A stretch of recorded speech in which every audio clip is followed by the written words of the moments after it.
तो let start with Rigvedic polity.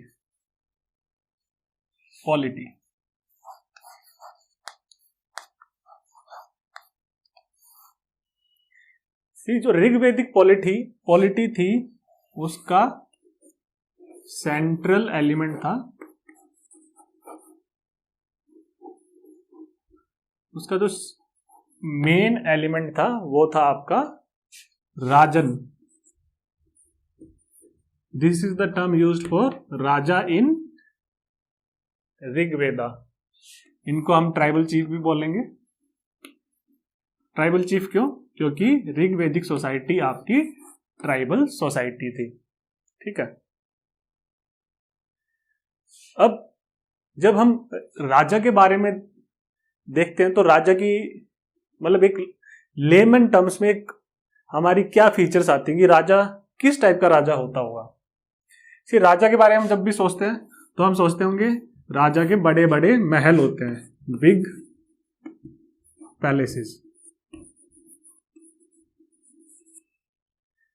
फिर राजा की बहुत बड़ी आर्मी होगी, और थर्ड राजा के पास बहुत ज्यादा खजाना होगा, उसके पास बहुत मैसिव रिसोर्सेज होंगी, उसके पास बहुत बड़ी ट्रेजरी होगी। तो आपकी ट्रेजरी कहां से आएगी? जो राजा कर वसूलेगा, जो टैक्सेशन सिस्टम होगा उसके थ्रू आपकी ट्रेजरी आएगी। तो ये टिपिकल फीचर्स होती है आपके राजा की। लेकिन हम अब देखेंगे कि जो ऋग्वेदिक सोसाइटी में जो राजा था उसके पास ना तो बिग पैलेसेस होंगे, ना तो बड़े महलों में रहेगा, ना उसकी बड़ी आर्मी होगी, ना ही उसके पास बहुत बड़ी ट्रेजरी होगी। ऐसा क्यों है? हम देखते हैं कि ये एक ट्राइबल सोसाइटी है। ट्राइबल सोसाइटी आपकी एक सब्सिस्टेंस बेस्ड सोसाइटी होती है, सर्वाइवल बेस्ड सोसाइटी होती है। जो उसकी जो इकोनॉमी है वो इतनी एडवांस्ड नहीं होती कि वो आपका नेचर से मैसिव एक्सप्लॉयटेशन ऑफ रिसोर्सेज कर सके। जब इतने लार्ज स्केल पर रिसोर्सेज आप एक्सप्लॉयट नहीं कर रहे नेचर से, तो ये सारी की सारी राजा के पास फैसिलिटीज नहीं होंगी। तो यहां से हम क्या डिडक्ट कर सकते हैं? यहां से हम एक तो डिडक्शन कर सकते हैं, ये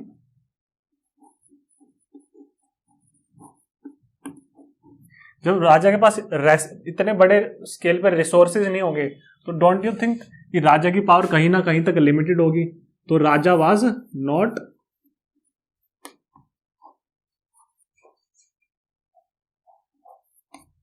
टू पावरफुल, ज्यादा पावरफुल नहीं था राजा। आप लेटर टाइम से कंपेयर करोगे, जब मौर्यन अंपायर राइज होगा, बड़े बड़े किंगडम्स राइज होंगे, उसमें जो राजा था और जो ट्राइबल सोसाइटी आपकी ऋग्वेदिक सोसाइटी में जो राजा होगा, दोनों के बीच में बहुत ही बड़ा कॉन्ट्रास्ट आपको मिलेगा। तो उन राजा के साथ उतना उसके पास powerful, he was not that powerful. Second question हम ये करते हैं हम जानने की कि जो राजा था इसका मेन फंक्शन क्या होगा? राजा का मेन फंक्शन, राजा का जो मेन फंक्शन होगा उस टाइम पे वो होगा टू प्रोटेक्ट द ट्राइब।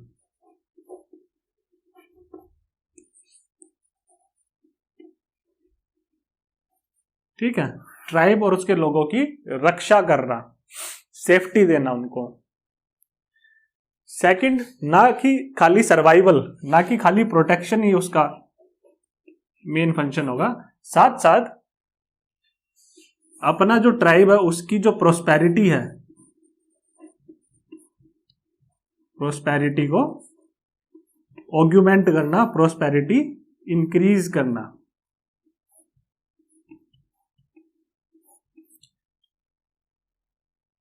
तो हमने देखा जो ऋग्वेदिक सोसाइटी थी वो आपकी ऋग्वेदिक सोसाइटी थी, वहां पे वारफेयर बेस्ड सोसाइटी थी। तो जो सबसे इंपॉर्टेंट एलिमेंट था सोसाइटी का वो था सर्वाइवल। अब प्रोस्पेरिटी कैसे ऑर्गुमेंट होती थी उस टाइम पे? राजा क्या था, वॉर एक्सपेडिशंस लॉन्च करेगा, वॉर कैंपेन्स लॉन्च करेगा। इन वॉर्स के थ्रू ही will capture and seize resources of other tribes.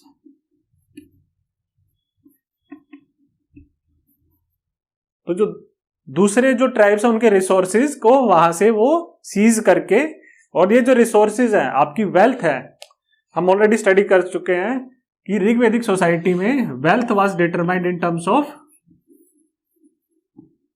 Your cattle.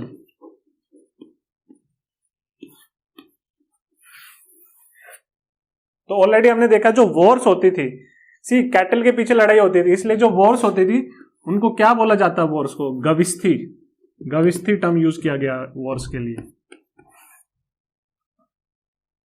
ठीक है, तो ये जो रिसोर्सेज राजा ने by winning over the contesting tribe, ये जो रिसोर्सेज एक्वायर किए हैं कंटेस्टिंग ट्राइब के, he will distribute this resources will be distributed among, see कुछ तो राजा अपने पास रखेगा ये रिसोर्सेज। सेकंड, ये जाएगा रिसोर्सेज पुरोहित के पास। पुरोहित इज जो प्रीस्ट होता है उस सोसाइटी में, जो प्रीस्ट था उसके पास जाएगा रिसोर्सेज, ये जो डिस्ट्रीब्यूट होंगे, जो कैटल आई है, और साथ साथ ये अपने ट्राइबल जो पीपल हैं, जो मासेस हैं ट्राइबल पीपल, उनके बीच में रिसोर्सेज का डिस्ट्रीब्यूशन होगा। तो ये रिसोर्सेज का डिस्ट्रीब्यूशन 3 जगह हो रहा है। तो आप दूसरे की वेल्थ एक्वायर करके अपने खुद की जो ट्राइबल ग्रुप है उसकी प्रोस्पेरिटी को आप इंक्रीज कर रहे हो, उसकी जो वेल्थ है उसको इंक्रीज कर रहे हो। तो यहां से क्या डिडक्शन करते हैं, ये जो राजा है, सी राजा में क्वालिटीज होनी चाहिए। किस टाइप की क्वालिटीज होनी चाहिए ऋग्वेदिक सोसाइटी में? He should be an able leader, जिसमें जो ट्राइबल पीपल है उनका कॉन्फिडेंस रहे कि he can protect our tribe, not only protect but also augment the resources of our tribe. He should be a good leader. दूसरा, he should be a good warrior. Warrior भी अच्छा होना चाहिए, जो लीड करे आपका ऋग्वेदिक जो सोसाइटी है उसको लीड करे वॉर में, और to emerge as the winner. साथ साथ उसमें अलग अलग क्वालिटीज होनी चाहिए। He should be courageous, bravery होनी चाहिए, ऑनर। तो ये आपकी राजा में क्वालिटीज होनी चाहिए। जिस इंडिविजुअल में ये क्वालिटीज होगी वो ही एबल लीडर बन सकता है, वो ही एबल राजा बन सकता है, जो कि अपने ट्राइब को प्रोटेक्ट कर सके, अपने ट्राइब की प्रोस्पेरिटी बढ़ा सके। तो हमने देखा कि जो राजा था वो वॉरफेयर में जब जाता था रिसोर्सेज डिस्ट्रीब्यूट करता था अपने लोगों के बीच में, और इस हिसाब से आपकी ट्राइबल वेल्थ इंक्रीज करती थी।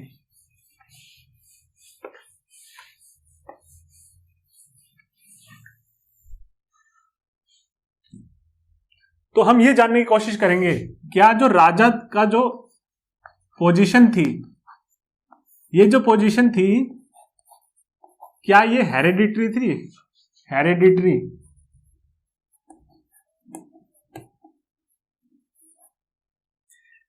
क्या राजा का बेटा राजा बन सकता था? सी, जो हेरेडिटरी जो थी ये पोजीशन कुछ हद तक, टू एन एक्सटेंट, राजा का जो आपका बड़ा बेटा होगा वही राजा बनेगा, लेकिन खाली बर्थ ही स्टेटस, खाली बर्थ ही जो है, बर्थ ही क्राइटेरिया नहीं होगा आपका राजा कौन बनेगा ये डिटरमाइन करने के लिए। बर्थ के साथ साथ आपका you should have merit also. Merit की जरूरत क्यों पड़ी है? हमने जस्ट देखा कि जो सोसाइटी थी वो वॉरफेयर बेस्ड सोसाइटी थी, पूरा का जो ट्राइबल ग्रुप है उसका पूरा सर्वाइवल आपका राजा पे टिका हुआ है। तो not only by birth this practice was followed, but and आपका मेरिट भी होनी चाहिए, उसमें टैलेंट भी होनी चाहिए, उसमें कैपेबिलिटीज भी होनी चाहिए राजा में। He should be a good warrior, he should be a good leader, and he should be possessing qualities like courage, bravery, honour, pride. तभी जाके वो अपने लोगों को लीड कर सकता है वारफेयर में। तो हमने देखा कि ये दोनों चीजें राजा के पास होनी चाहिए।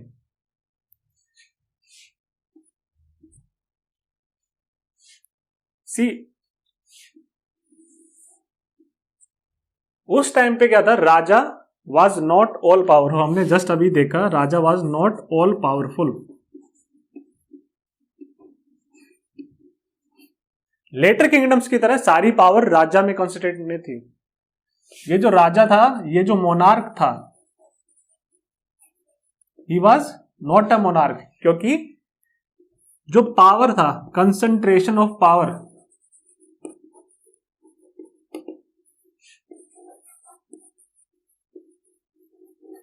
कंसंट्रेशन ऑफ पावर खाली इस पोजीशन में नहीं थी।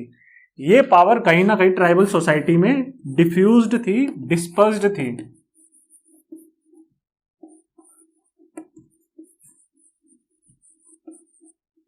लेकिन डिफ्यूज्ड और डिस्पर्स्ड कैसे होगी? सी, जो राजा था, राजा जो था, ही वॉज अकाउंटेबल, उसकी अकाउंटेबिलिटी थी। He was answerable, answerable to people, to the tribal people. लेकिन ये जो है अकाउंटेबिलिटी और आंसरेबिलिटी राजा की लोगों की तरफ, ये किस किस टाइप के इंस्टीट्यूशन से एनफोर्स की जाती थी?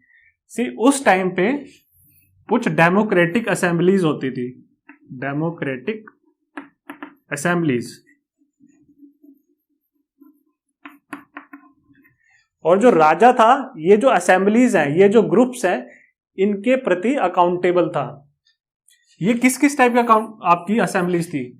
सी, जो ऋग्वेदा है उसमें आपकी बेसिकली 3 टाइप की असेंबलीज, लोगों के जो इकट्ठा होना है असेंबली, वो आपकी मेंशन की गई है। फर्स्ट ऑफ ऑल सभा, सेकंड समिति, and third is विदाथा।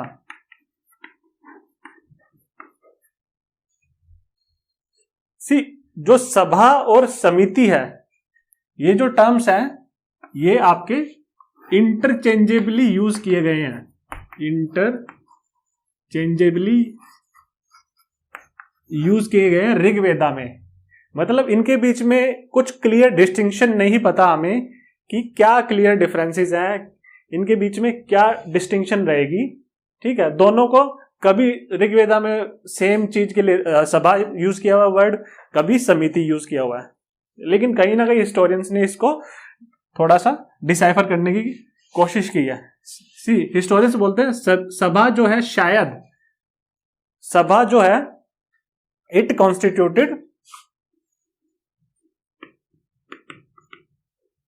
Constituted prominent leaders of the group, prominent leaders of the tribal group.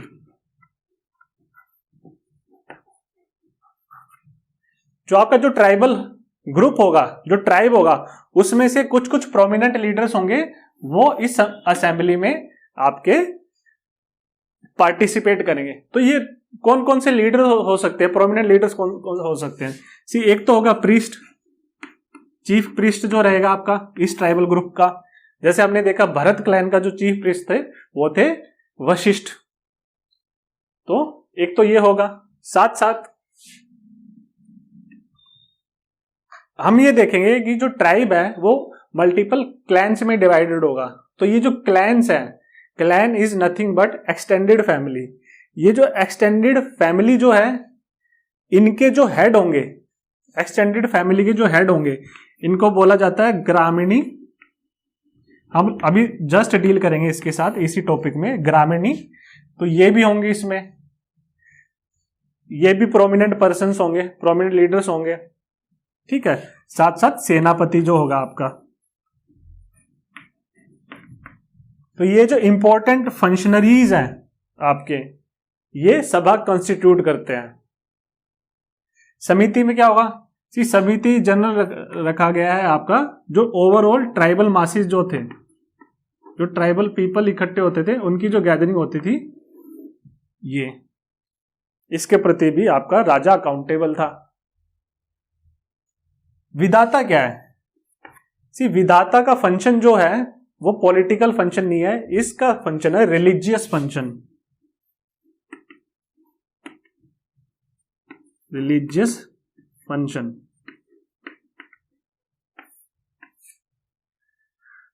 तो रिलीजियस फंक्शन का क्या मतलब हुआ,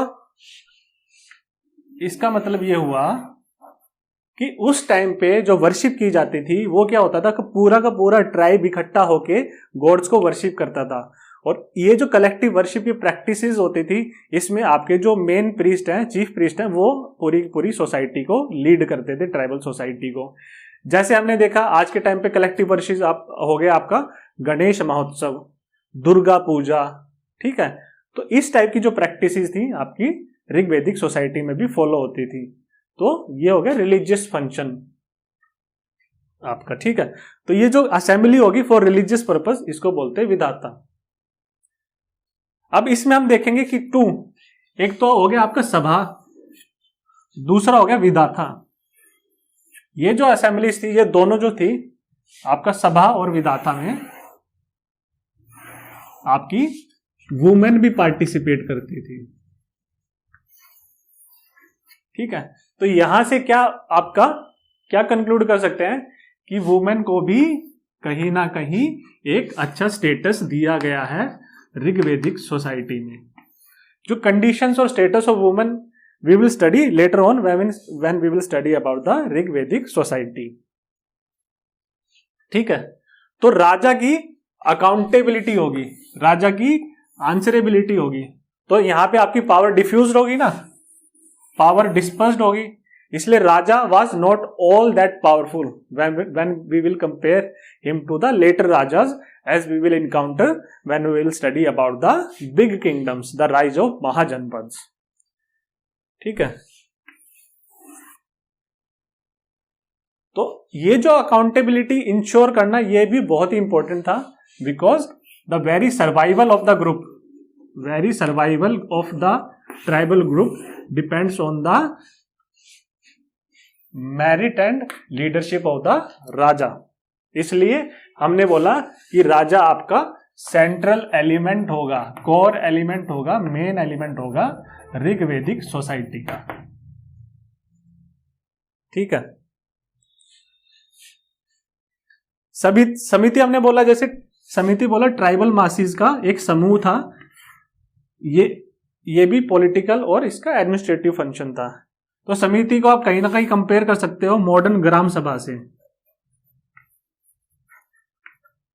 जैसे पंचायत बैठती है तो उसमें जितने विलेज के एडल्ट मेंबर्स आपके जो 18 से ऊपर जो वोटिंग कर सकते हैं, वो ग्राम सभा को कॉन्स्टिट्यूट करते हैं।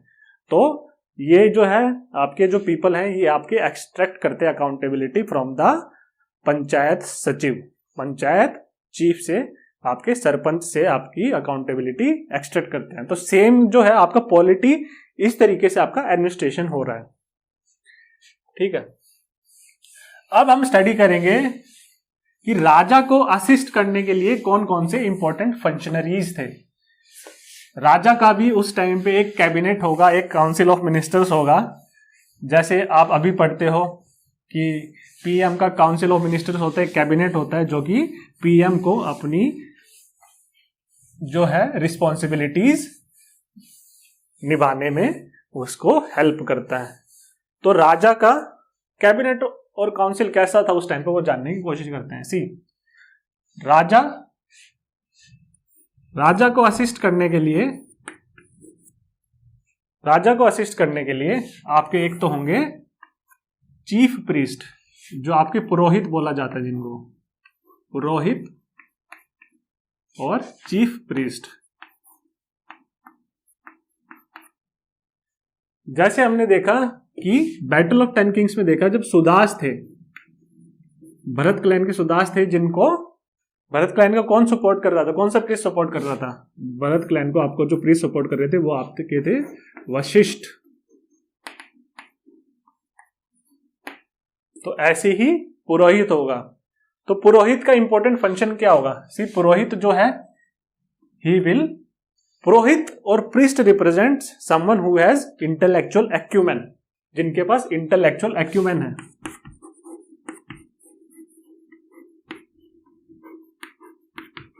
चाणक्य के बारे में आपने पढ़ा होगा, चाणक्य के बारे में, चाणक्य सपोर्टेड चंद्रगुप्त। तो सिमिलरली जिसके पास इंटेलेक्चुअल एक्यूमेन है, जो विजडम है जिसके पास, ठीक है, तो जो पुरोहित था वो आपको कहीं ना कहीं intellectual acumen, wisdom, strategies of war,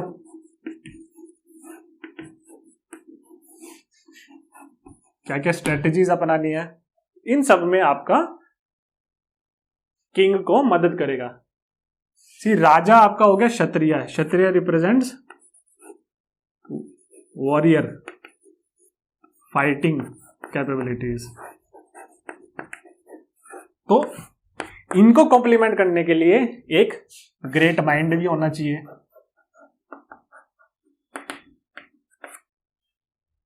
तो जो आपकी जो ऋग्वेदिक हिस्ट्री में है, आपका पुरोहित कहीं ना कहीं राजा का फ्रेंड, फिलोसोफर और गाइड होगा। साथ साथ ये राजा को हमने यहां से देखा एड, एडवाइस और असिस्ट करेगा, ठीक है। तो ये हो गया। तो जो वशिष्ठ है उसी के टाइम पे एक और थे आपके विश्वामित्र, विश्वामित्र थे दूसरे। तो विश्वामित्र भी बहुत बड़े आपके प्रीस्ट थे। तो विश्वामित्र को जाना जाता है, उन्होंने गायत्री मंत्र को इन्वेंट किया था, जिसका अभी भी उच्चारण किया जाता है by the Hindus. So this was the function of the chief priest. तो this was the first function. Second, chief priest क्या करेगा? चीफ प्रीस्ट क्या करेगा? प्रेयर। हमने अभी जस्ट देखा विधाता में लीड करेगा। विधाता असेंबली होगी कलेक्टिव वर्शिप की, आपके जो गॉड्स है उनकी वर्शिप होगी, उसमें लीड करेंगे। Second, he will chant mantras और सैक्रिफाइसेस करेंगे, आपके यज्ञ किए जाएंगे। उस टाइम पे जो वारफेयर होती थी, वारफेयर से पहले आपके इनके वॉर गॉड थे इंद्रा, उनको इन्वोक किया जाता था, उनकी इंद्रा की ब्लेसिंग ली जाती थी। इंद्रा की ब्लेसिंग के through that the raja will emerge as the winner. तो जो वारफेयर के दौरान जो प्रेयर करेंगे, मंत्र पढ़ेंगे, प्रैक्टिस करेंगे, that will be the priest. तो ये आपका कहीं ना कहीं ट्राइबल मासेस को कॉन्फिडेंस भी मिलेगा that we have the backing of the god behind us. तो ये 2 इंपॉर्टेंट और कोर फंक्शंस थे आपके मेन पुरोहित के। इसके साथ साथ कभी कभी sometimes the purohit also participated in war. तो he was also a warrior, पर ये उनका रेगुलर फंक्शन नहीं था आपका। कभी कभी he also participated in wars. तो these were the prime functions of purohit. तो ये फंक्शंस करेंगे तो इनके रिटर्न क्या होगा? कुछ तो सैलरी, क्विड प्रो को होगा। तो हमने देखा कि जब राजा जीतता था आपका वॉर में, तो वो बूटी रिसोर्सेज लेके आता था, आपका बूटी कैपिटलिज्म। हमने पढ़ा कि जो लूजिंग ट्राइब उनके रिसोर्सेज स्नैच कर लिए जाते थे, कैप्चर कर लिए जाते थे, और ये रिसोर्सेज डिस्ट्रीब्यूट होते थे। तो रिटर्न में आपका राजा पुरोहित को क्या देगा? He will gift him cattle, cattle as gift मिलेगी पुरोहित को। साथ के साथ जो लूजिंग ट्राइब है उनकी वुमेन, वुमेन एज स्लेव्स। सी इनका इंपॉर्टेंट फंक्शन क्या होगा वुमेन एज स्लेव्स, ये डोमेस्टिक चोर्स के लिए, आपको पुरोहित को घरेलू कामों के लिए आपको पुरोहित को ये गिफ्ट में मिलेगा, जो कि आपको जो बूटी मिलेगी वॉर से, जो रिसोर्सेज कैप्चर किए जाएंगे उसका। तो एक फंक्शनरी तो हमने देख लिया पुरोहित। और कौन कौन सा फंक्शनरी है जो राजा को एडमिनिस्ट्रेशन में सपोर्ट करेगा? सेकंड हम देखेंगे, जो सेकंड इंपॉर्टेंट फंक्शनरी है वो होंगे आपके सेनापति। सेनापति जो कि आर्मी चीफ को रिप्रेजेंट करता है। सी राजा होगा आपका commander in chief, ultimate chief army का राजा ही होगा।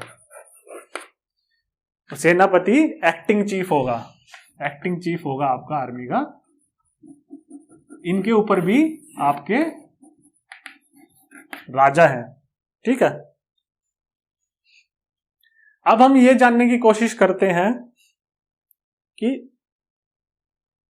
आर्मी कैसे मोबिलाइज की जाती थी उस टाइम पे, ऋग्वैदिक टाइम्स पे आर्मी का मोबिलाइजेशन कैसे होता था।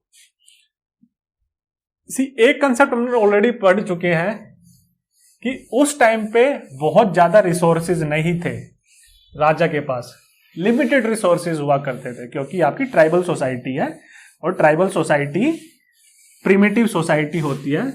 ट्राइबल सोसाइटी आपकी कहीं ना कहीं इतने बड़े एडवांस्ड सोसाइटी नहीं है, तो उनका जो रिसोर्स एक्सट्रैक्शन होगा नेचर से वो लिमिटेड होगा, इकोनॉमी लिमिटेड होगी। तो आपकी आर्मी कैसी होगी? एक टर्म याद रखना कि जो राजा की आर्मी थी वो रेगुलर और स्टैंडिंग आर्मी नहीं थी। रेगुलर और स्टैंडिंग आर्मी नहीं थी। इसका मतलब क्या? रेगुलर और स्टैंडिंग आर्मी। आप बिना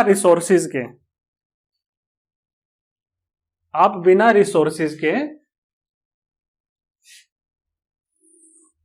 एक स्टैंडिंग आर्मी मेंटेन नहीं कर सकते, क्योंकि आपको एक स्टैंडिंग आर्मी मेंटेन करने के लिए क्या क्या करना पड़ेगा? इस आर्मी की आपको रिक्रूट करना पड़ेगा पहले, फिर आपको ट्रेन करना पड़ेगा आर्मी को, फिर साथ साथ आपको आर्मी की सैलरीज देनी पड़ेगी और आर्मी को वेपन्स देने पड़ेंगे।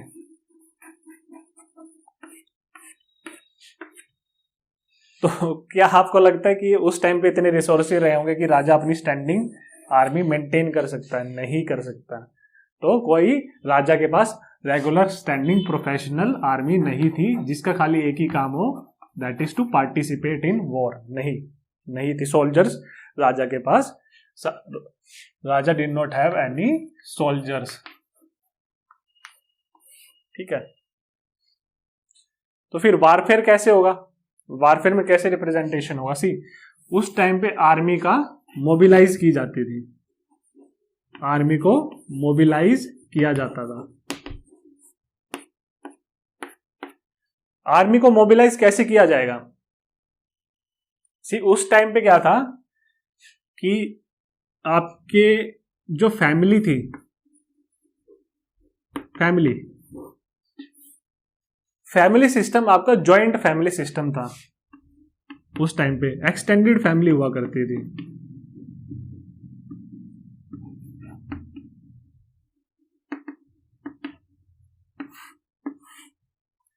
अगर फैमिली एक्सटेंडेड है तो इसका मतलब ये है कि ये जो एक्सटेंडेड फैमिली का जो हेड होगा,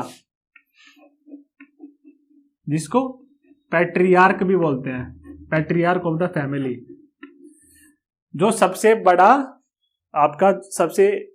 बड़ा मेल जो होगा वो आपका रिप्रेजेंट करेगा आपका पैट्रियार्क ऑफ द फैमिली को।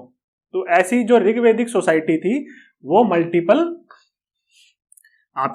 फैमिलीज रहेंगी, मल्टीपल एक्सटेंडेड फैमिलीज रहेंगी। तो हर एक फैमिली का जो हेड होगा, ये मल्टीपल फैमिलीज आप लेके चलो, इस फैमिली का हेड होगा और इस फैमिली के जो बाकी एडल्ट जो मेल मेंबर्स होंगे, ये जो एक तो हेड आपका लीड करेगा इस फैमिली को, और इसके बाकी जो एडल्ट मेल मेंबर्स होंगे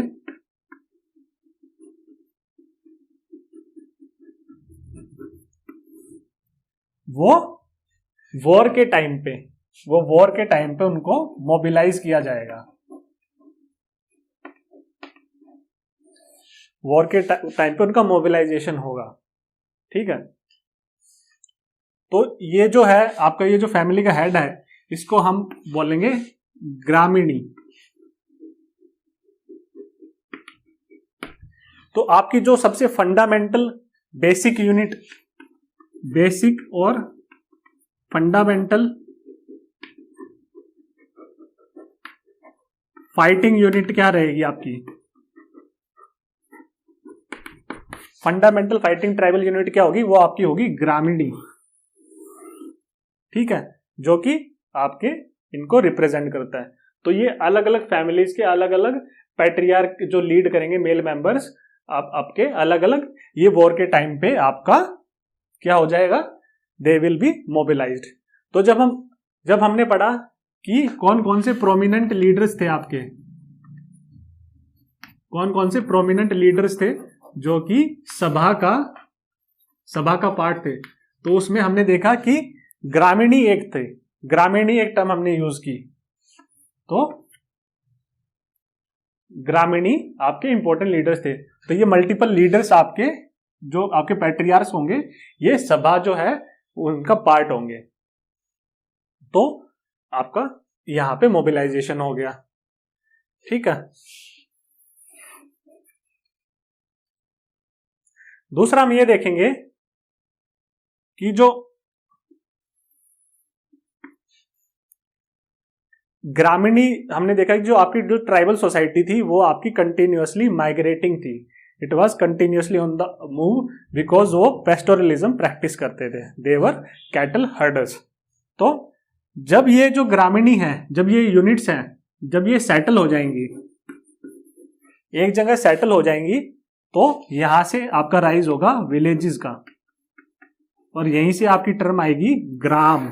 ग्राम जो टर्म है आपकी गांव, जो संस्कृत टर्म ग्राम, उसका फिर फर्दर कन्वर्जन गांव, वो आपका यहां से डिड्यूस हुआ है ग्रामीणी से। आपकी जो अलग अलग ये जो है फाइटिंग यूनिट्स हैं, जब एक जगह सेटल होने लग जाएंगी तो that will constitute the villages, local villages. तो यहां से आपका ग्राम का टर्म यूज हुआ है। ठीक है, तो हमने ये देख लिया। एक और टर्म के साथ डील करते हैं, वो है व्रजपति। जो व्रजपति था आपका, जो लैंड था, जो कि घास के मैदान थे, ग्रीनर पेस्चर्स थे। आज के टाइम पे इनको क्या बोला जाता है? जो विलेज का जो लैंड है, जहां पे आपकी कॉमन कैटल ग्रेजिंग होती है, जहां पे गांव के अलग अलग लोग इकट्ठा करके अपनी जो गायें चरा सकते हैं, जो ऐसे घास के मैदान होते हैं, वो किसके अंडर कंट्रोल होते हैं? वो पंचायत के अंडर होते हैं। और उनको क्या बोला जाता है? उनको बोला जाता है कॉमन प्रॉपर्टी रिसोर्सेज, जो कॉमन प्रॉपर्टी है पूरे के पूरे विलेज की। इसमें क्या क्या आता है आपका? आपके तालाब आते हैं, घास के मैदान आते हैं। ठीक है, तो ये जो आपके लैंड और ग्रीनर पेस्चर थे, ये किसके कंट्रोल में थे? ये आपके व्रजपति के कंट्रोल में हुआ करते थे। तो ये अलग एक इंपॉर्टेंट फंक्शनरी हो गए। तो आपका आर्मी का मोबिलाइजेशन हो गया। तो आपका आर्मी का स्ट्रक्चर कैसे हुआ? सबसे ऊपर होगा राजा, उसके नीचे सेनापति, और उसके नीचे क्या होंगे? ग्रामीणीज। और ग्रामीणी क्या है? अपने लोकल मेल मेंबर्स को लीड करेंगे। तो ऐसी आपका यहां पे ग्रामीणी मेल मेंबर को लीड करेगा, ग्रामीणी। तो ये आपका क्या हो गया? ये आपका आर्मी और मिलिट्री का स्ट्रक्चर हो गया।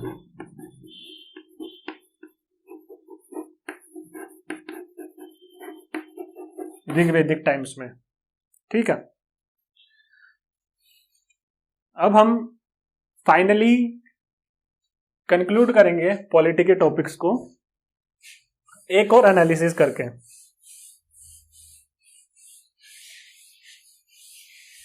उस टाइम पे क्या था, हमने देखा कि जो ऋग्वैदिक सोसाइटी थी उसमें लोग एक जगह स्थापित नहीं थे, एक जगह सेटल्ड नहीं थे। तो एक जगह सेटल्ड नहीं होंगे तो एडमिनिस्ट्रेशन का कैरेक्टरिस्टिक क्या होगा, नेचर ऑफ एडमिनिस्ट्रेशन कैसा होगा।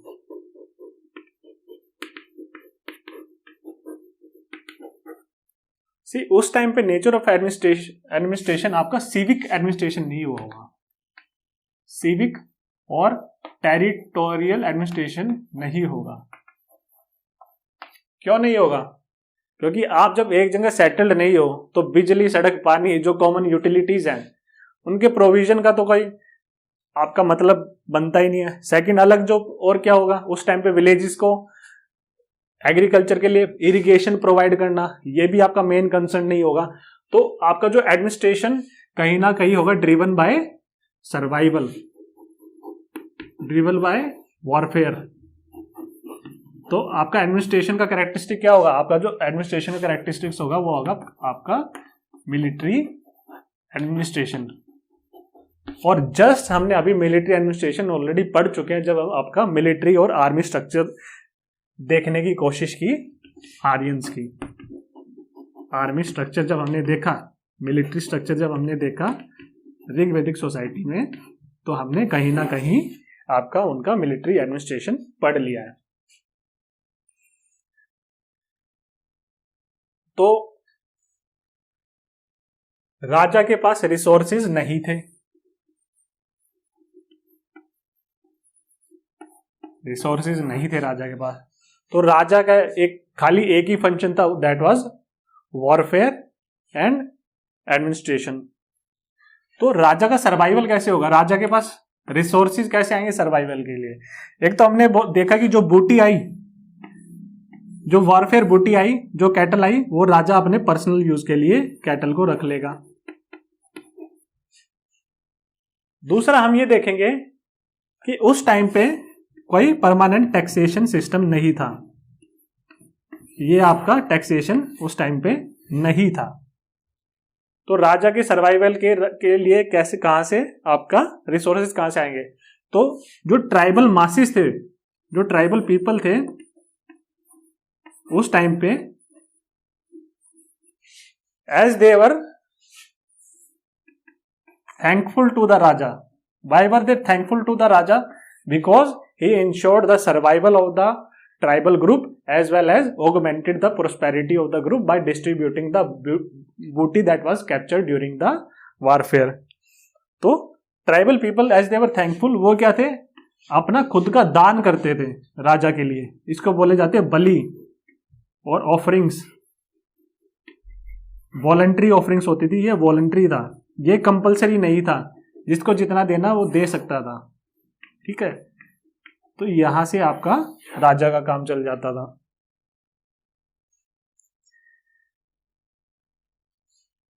एक और देखेंगे कि उस टाइम पे जस्टिस,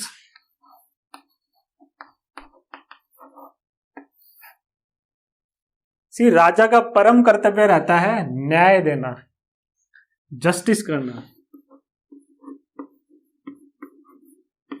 इसको हम, ये फंक्शन आपका डेवलप होगा जब हम लेटर किंगडम्स पढ़ेंगे।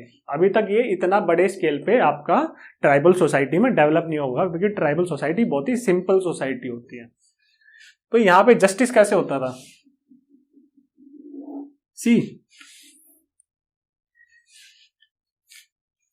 ए.एल. भशम, ए.एल. भशम एक हिस्टोरियन रहे हैं। ये बोलते हैं कि उस टाइम पे प्रोबेबली वेरीगेल्ड का सिस्टम फॉलो होता है। तो वेरीगेल्ड का मतलब क्या हुआ, वेरीगेल्ड का मतलब हुआ मैन प्राइस। इसका लिटरल ट्रांसलेशन होता है मैन प्राइस।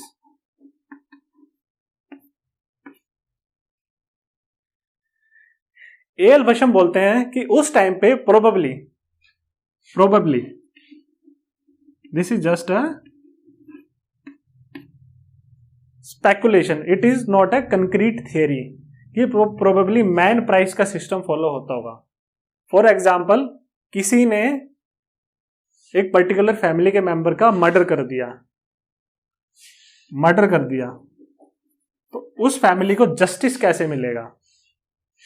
तो इसके लिए क्या होगा, जो परपिट्रेटर है वो आपका कंपनसेट करेगा, फैमिली को पैसा देगा, इसलिए बोलते हैं मैन प्राइस। कितना कंपनसेशन होगा ये डिटरमाइंड होगा आपका लोकल ट्राइबल रूल्स के हिसाब से, वो भी पर्टिकुलरली डिपेंड नहीं है, बिकॉज ये कहीं ना कहीं एक स्पेकुलेशन है कि ऐसा होता होगा। इसलिए इसको क्या बोलते हैं, इसलिए इसको बोलते हैं ब्लड मनी भी बोलते हैं, बिकॉज आप मर्डर करके कहीं ना कहीं कंपनसेट कर रहे हो। अगर आप कंपनसेट कर रहे हो तो आपके पास रिसोर्सेज भी होने चाहिए, अगर आपके पास रिसोर्सेज है तभी आप उस टाइम पे मर्डर कर सकते थे। तो probably very gold system follow होता होगा। एल भशम इस कंक्लूजन पे कैसे पहुंचे? एल भशम सेज कि जो आपका सिस्टम ऑफ कैपिटल पनिशमेंट आया, तो फांसी की जो सजा आई, an eye for an eye और मर्डर फॉर ए मर्डर, तो वो आपकी आई with the setup of church. जब इंग्लैंड में चर्च का सेटअप हुआ तब से ये प्रैक्टिस फॉलो होनी स्टार्ट हुई है। तो ये बोलते हैं उससे पहले पॉसिबली जो एंशिएंट सिविलाइजेशंस थी अलग अलग, इवन ये बोलते हैं एंग्लो सेक्सन जो सोसाइटी थी आपकी, एंग्लिक्स जो सोसाइटी थी आपका, यूरोप में भी same type of system follow किया जाता था, तो शायद यहां पे भी ऐसा होता हो। सेकंड, थेफ्ट और बर्गलरी भी होती होगी। थेफ्ट किसका होगा? थेफ्ट ऑब्वियसली कैटल का होता होगा। तो इस टाइप के आपके क्राइम्स प्रेवलेंट थे। It was not a completely crime free society.